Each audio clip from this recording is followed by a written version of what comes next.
आज मी तुम्हाला आयताच्या परिमितीबद्दल माहिती सांगणार आहे। परिमिती म्हणजे चारही बाजूंची बेरीज।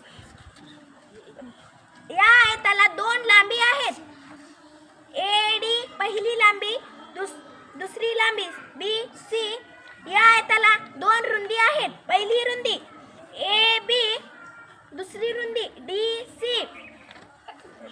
AD ही आयताची रुंदी 20 सेंटीमीटरची आहे, लांबी ही 20 सेंटीमीटरची आहे आणि BC ही सुद्धा 20 सेंटीमीटरची आहे। AB ही रुंदी 10 सेंटीमीटरची आहे, DC ही सुद्धा 10 सेंटीमीटरची आहे। आता आपण या आयताची परिमिती बघूया।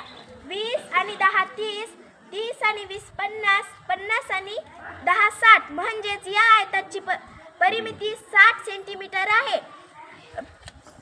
आयताच्या परिमितीचे सूत्र असे आहे की आयताची परिमिती बरोबर 2 गुणिले कंसात लांबी अधिक रुंदी। धन्यवाद।